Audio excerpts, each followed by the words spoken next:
কাউসার, হাসপাতালে নতুন করে কতজন রোগী ভর্তি হলো এবং সার্বিক পরিস্থিতি কেমন চোখে পড়লো আপনার? ছোঁয়া বরিশাল বিভাগের যদি তথ্য বলি, এখন পর্যন্ত আসলে সার্বিক পরিস্থিতি দৃশ্যমান ততটা উন্নতির দিকে যায়নি। বরিশাল শেরেবাংলা মেডিকেল কলেজে গেল 24 ঘন্টায় 46 জন নতুন রোগী ভর্তি হয়েছে। এর মধ্যে সবাই শিশু এবং তাদের বয়স 5 মাস থেকে শুরু করে 2 বছর 3 বছর পর্যন্ত, এবং তাদের প্রত্যেকেরই অবস্থা আশঙ্কাজনক হওয়ার কারণেই কিন্তু তাদেরকে ভর্তি করা হয়েছে। এবং হাসপাতাল কর্তৃপক্ষ যেমনটা জানিয়েছেন যে 24 ঘন্টায় যেমন 46 জন শিশু নতুন করে ভর্তি হয়েছে এবং সুস্থ হয়ে কিন্তু 59 জন শিশুকে এখান থেকে ছাড়পত্র দেওয়া হয়েছে। এবং এই মুহূর্তে বরিশাল শেরেবাংলা মেডিকেল কলেজ হাসপাতালে 140 জন শিশু হামের উপসর্গ নিয়ে হাসপাতালের যে 4টি আইসোলেশন কক্ষ রয়েছে সেখানে চিকিৎসা নিয়েছেন। এবং আজ কিন্তু স্বাস্থ্য মন্ত্রণালয়ের অতিরিক্ত সচিব বরিশাল শেরেবাংলা মেডিকেল কলেজ হাসপাতাল সহ বেশ কয়েকটি স্বাস্থ্যকেন্দ্র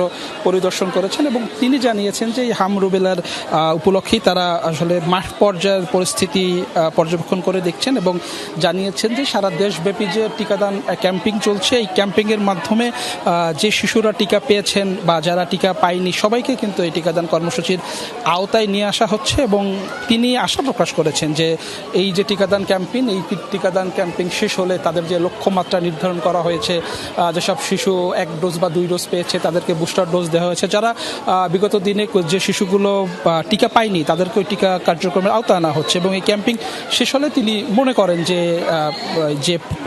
হামের যে প্রাদুর্ভাব রয়েছে সেটি কমে আসবে এবং ধীরে ধীরে পরিস্থিতি স্বাভাবিক হবে। এবং এখানকার যারা চিকিৎসক রয়েছেন তারাও কিন্তু বলেছেন যে তারা সাধ্যমতো চেষ্টা করছেন এবং বিগত দিনের তুলনায় এখন কিন্তু আসলে বেশি সংখ্যক রোগী ছাড়পত্র পাচ্ছেন।